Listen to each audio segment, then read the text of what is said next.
I think I'd like to start with opening this session in prayer. Just ask for blessing on the speakers.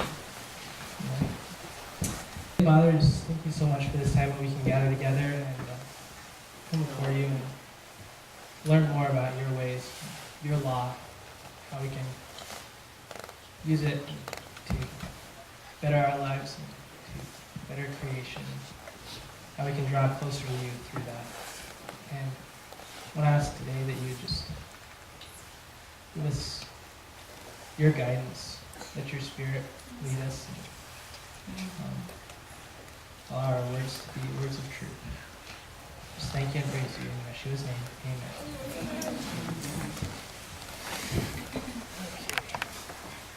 Okay, so today for children's class, we're going to talk about vision and setting goals to help us get closer to our vision.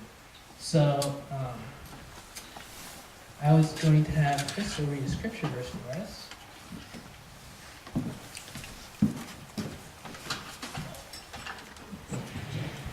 Yeah, Proverbs 29:18. And this talks about vision and how important it is.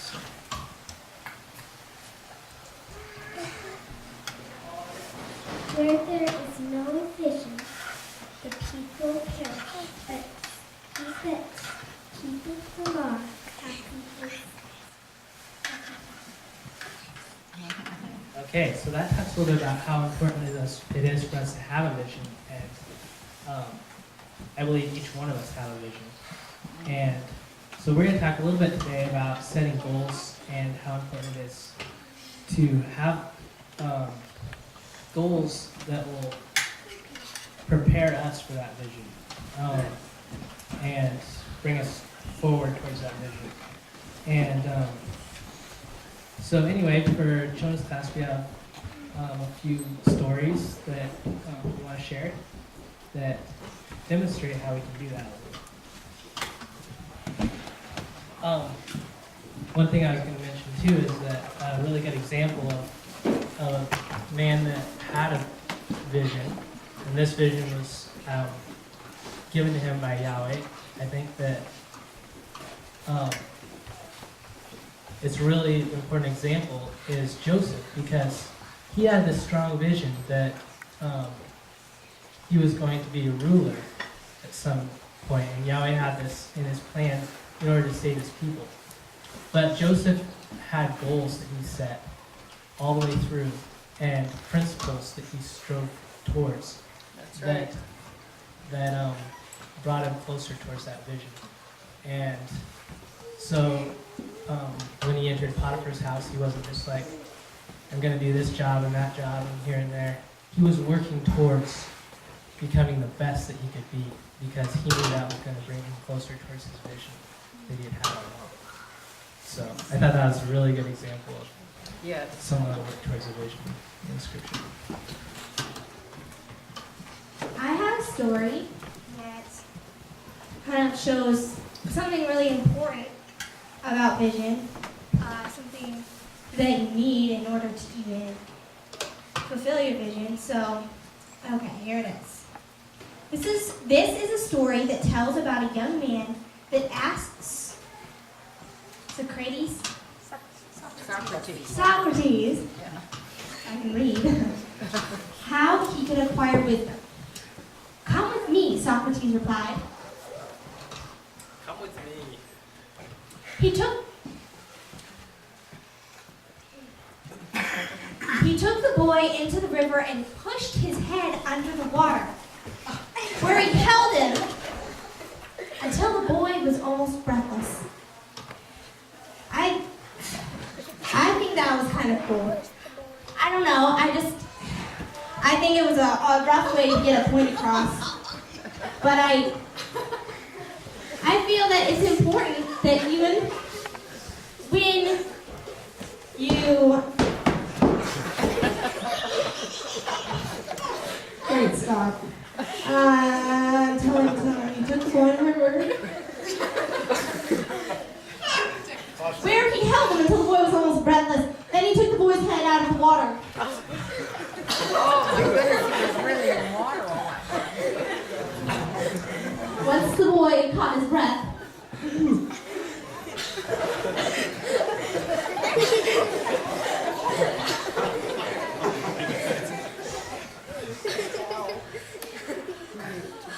once he caught his breath,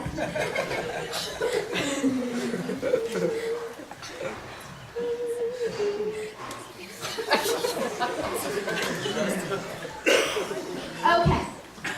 Socrates asked him, what did you want more than anything when your head was underwater? What did you want more than anything when your head was under the water? The boy replied, air. Socrates smiled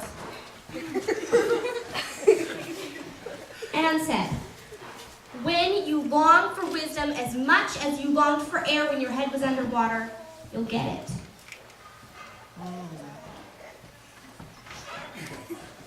When you long for something. You long for a goal or want to accomplish, get to your vision as bad as you want it there when you're down there in the bottom of the lake. You will achieve it. So, it is time to ask yourself, do you long for something to the extent at which you long for air when your head is underwater? That was funny. Here's a stone. If you personally didn't experience this, you can try it anytime you want. By dunking your head underwater, or by holding your breath. And something your body needs that bad, that's how much you should want what your goal is. Like, if you have a burning desire for that goal, then you'll accomplish it. There's no way you can't. Like, you'll search for the sky until you find your air. You just will. So, that was the story I have. Oh, that's excellent. Where's there?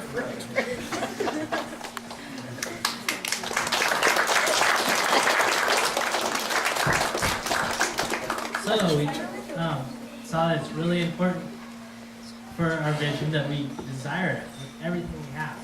Yes. I was going to read in Colossians 3,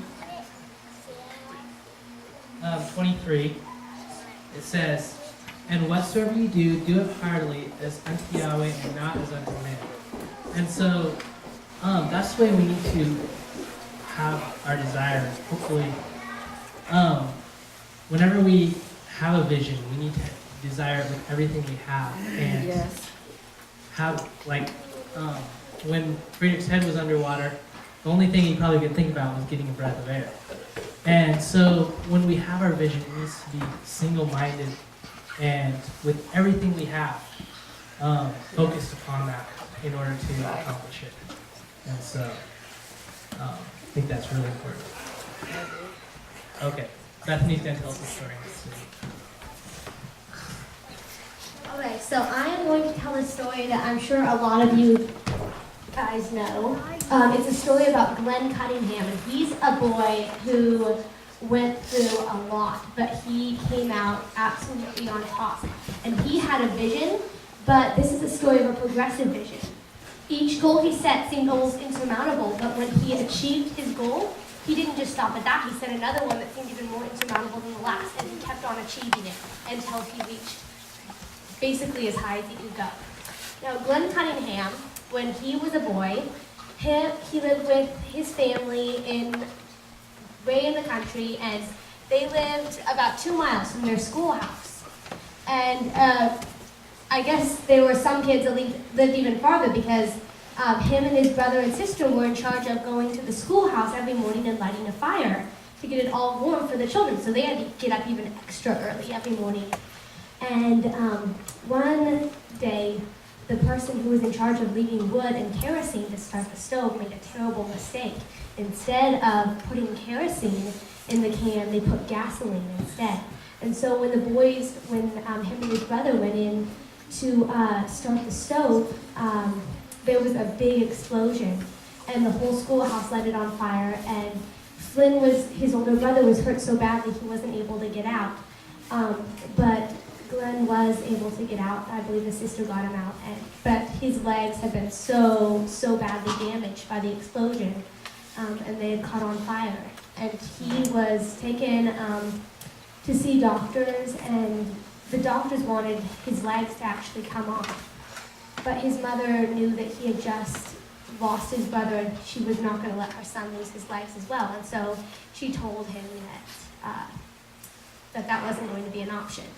And so here he was only 8 years old, and he had heard the doctor tell his mother that he was never going to walk again. But he was not content with that. He wanted feeling in his legs more than anything he wanted before. And so he didn't really have anything else to do because he couldn't move around. He had his parents massage his legs and do these therapies that his doctor suggested with absolutely no hope that they would work. And when his mother was too tired to massage, when he'd ask his father, or when his father couldn't, he would. Until one day he was able to wiggle his toe, and he was so encouraged that one day he decided to take it a step farther. And he was out in the yard. His mother wheeled him out into the yard so he could get some fresh air every day. And his mother was so surprised. She looked out like an hour later, and he had gotten out of his wheelchair. He had thrown himself out of his wheelchair and dragged himself to the picket fence. And he had pulled himself up against the fence and was slowly working his way around the fence. And he did that every single day until he had worn a bare spot all the way around their fence. Every single day, until eventually he was able to totter. And he was so encouraged. He had done something that the doctor said could not be done and that everyone thought was impossible. He had lost all the toes on one of his foot and his almost all the flesh off his knees, and so they were just one big massive scar tissue. He had lost so much muscle, but he was still able to walk. But he decided that he was going to take it a step farther, and also he said that when he walked, it really hurt, but he found that the faster he went, the less it hurt. And so he started running, kind of in a tottering way. Of course, he wasn't like great at it at first, but he started running everywhere he went. He ran to school, he ran absolutely everywhere. And he was just so thankful to be able to do it. He didn't realize what it meant until he couldn't. And he decided that not only was he going to run everywhere, he was going to run faster than anybody else. And so he started doing track, and he did really, really well with his school. And then he went on to college, and eventually, I believe it was in the 1930s, he became a long-distance miler, and he ran the fastest mile in the world. I believe it was like 4 minutes, 4 seconds, 4 mile. Right. And he not only walked, he went absolutely as far as you could possibly go. And imagine going to there from the point where the 8-year-old boy who couldn't even stand up. I'm sure when he first got out of that wheelchair and dragged himself to the fence, it wasn't his goal to be the fastest runner in the world. It was his goal to stand up. But after he did that, he wasn't content with that. He wanted to take it one step farther. And that's how we should be. If we have a goal, we shouldn't just reach it and then say, this is, yay, I've accomplished my lifelong mission. No, we always need to have something we're striving for. So when we reach that goal, we set another one. And just keep going and give it our all. So that's the story I have. One part that we missed in that is that the day that he went to the school that morning with his brother, they always read scripture before they went to school. And that morning, it was Isaiah 40, verse 31. But they that wait upon Yahweh shall renew their strength. They shall mount up with wings as eagles. They shall run and not be weary, and they shall walk and not faint. And that was the scripture that he lived by. Yes. Wow. Thank you. What was the name of the boy again? Glenn Cunningham. Okay. There's a lot of principles throughout history. We can see people that strove to accomplish vision and accomplish their goals. And our belief in Yahweh and His works and miracles in our life is extremely important too, because a lot of times our visions are a lot bigger than what we can accomplish. But He will help us. He helps everyone. And so we need to set that vision, set those goals, and then if we believe, anything is possible. So with Him. Ezekiel, you got a story for us? I think Ezekiel's going to tell a story about a principle of what would happen if we didn't have any vision, like we talked about in Proverbs. The people perish. So he's going to tell a story about a principle. What would happen if you didn't have any guidance, you didn't know where you were going? So here you go. All right. There was 2 ships. Okay, imagine 2 ships. One of them had a captain, a crew. They knew where they were going and when they'd be back. And they had the whole thing planned out. And then there was another ship. They just turned on the engines and let it go. They just let it go. Now, which one do you think made it on time and where they were going? If the one without a crew and a captain and a goal of where they were going made it out of the harbor at all, I doubt it ever made it anywhere. It either probably got wrecked at sea or crashed on the coast or on a sandy island or something. So it's really important to have a goal of what you're doing, or else you're not going to go anywhere at all. You're just going to end up on a rocky coast or something. You can make it out of the harbor. Yeah, very good. Very good. All right. So it's really important that we know where we're going, huh?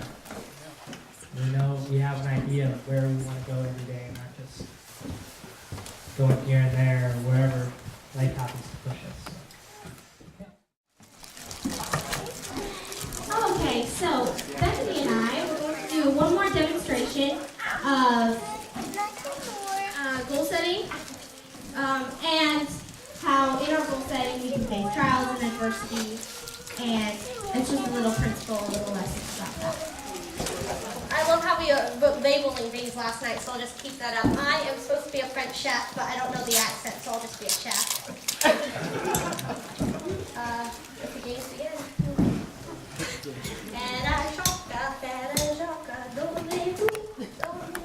Papa! Oh, Francesca! Your mother has been longing to see you. It's so great to have you home. Come on in. I know. Why didn't you go home first instead of coming to my lovely restaurant? It's been so difficult, and I had to see you before I went home. Perhaps a failure. Ah, Francesca, you know you could never be a failure to me or your mother. That's special. It's been so hard. I had such a dream. I was gonna be such a great opera singer. Once, and I got the role in the play To the Sky, and then there was the laryngitis incident at the last minute.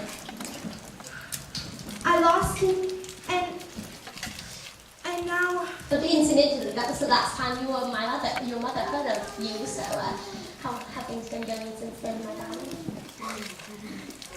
I got a role. I got a role in a different play, but there was a little accident with the boss's car, and so now I'm the understudy of the understudy.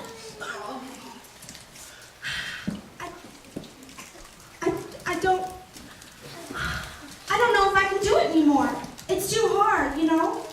You really should call home more.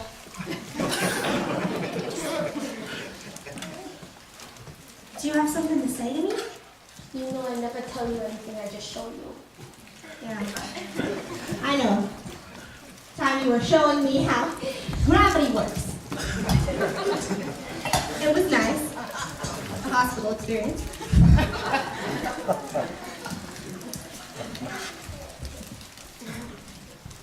Could you turn the burners on for me, Francesca? Certainly. What are we doing? We have tea.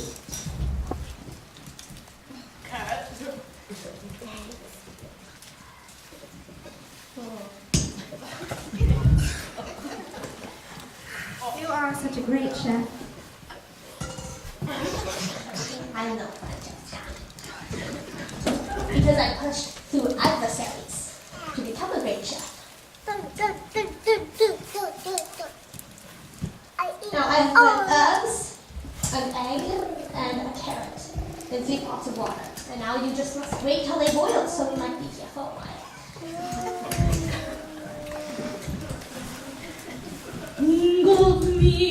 Think of me fondly when we say goodbye. I'm not know why opera is a thing.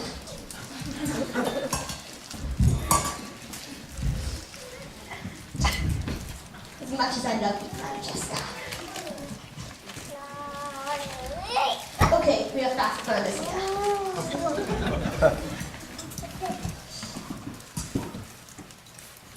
Now, I want you to take this lesson to heart. You see, we have eggs and we have carrots, and then we have herbs. And all of them have been put to the same adversity. They've all been tried by fire. The carrots came in strong. Now feel them. They are very, very weak. The egg came in very fragile, and it came out very strong. And the herbs,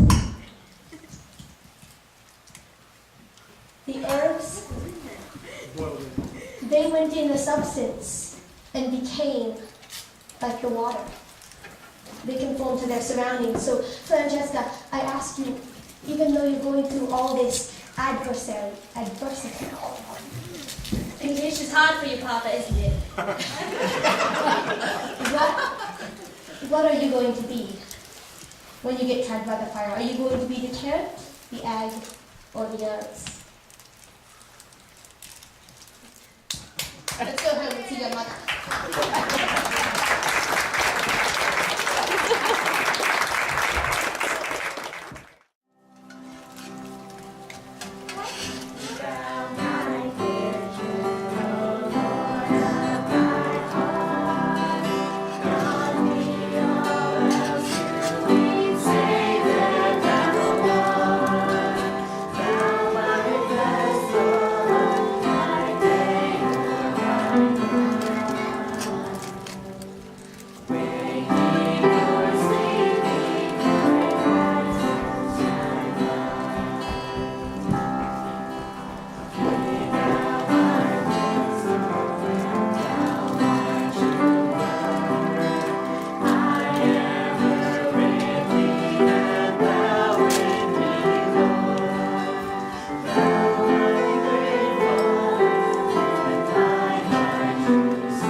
I have a few thoughts to kind of with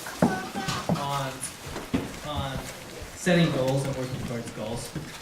And most of them we've already gone over. I'm just kind of demonstrated or talked about, but I just wanted to kind of hit the pinpoint a few things down again.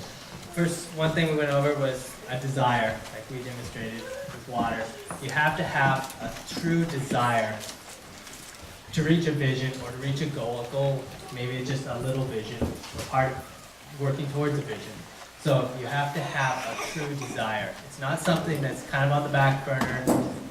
And we have a lot of goals or little visions, part of visions that are in the back burner, and that's fine. But if you want to get results, if you want to actually accomplish that, it has to be in the forefront. You have to be working on it with your whole heart. Something that when I was thinking about this, something that I was thinking, a lot of times working towards a goal includes waiting. A lot of times waiting is part of working towards a goal. We don't always know Yahweh's timing, and sometimes a lot of things have to come together, and so I think that's one thing for me at least. I tend to want to get burned out because I have a goal, I have an idea, I have something I want to work towards, and I want to just do it, and then something comes up, and I kind of just, kind of goes to the back burner. And so I think that if we understand that waiting is sometimes part of reaching our goal, then we can work that in. That's what we're doing, is we're waiting on a certain part of our goal. And so I think it's important to remember that when we're working towards. Don't wait for everything to be in line before you start working towards it. Say you have a bigger vision, you have something you want to accomplish. If you try to wait till all your ducks are in a row before you start, you will never get there. It just won't happen. I mean, there's a lot of married people here. How many of you were perfectly ready, had everything figured out before you even thought about who you're going to marry? No. It just doesn't, yeah. It's kind of like 1 in 100. I mean, 1 in 50. No, but we have to be growing so that Yahweh can steer us into accomplishing His will in our lives. So that's super important that we're not stagnant waiting for the perfect opportunity for everything to be ready when we're trying to work towards something.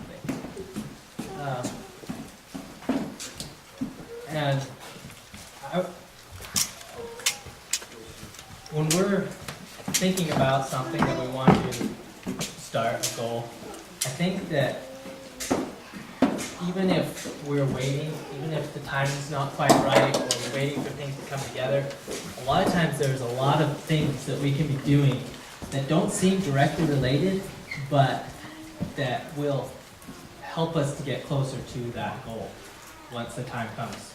So, if you have an idea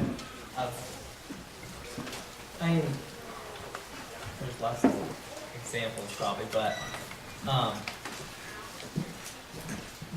don't think that you have to actually start working on the goal to be working towards the goal. Our whole lives we're working towards goals that we have no idea are even going to be a part of our lives in the next 20 years. So keep that in mind, and especially once you start getting some idea in the back of your head or part of a vision that you're working towards, what can I do that will help me be ready when the time comes to reach that goal? So, yeah. Anyway, that's some thoughts. I think guys kind of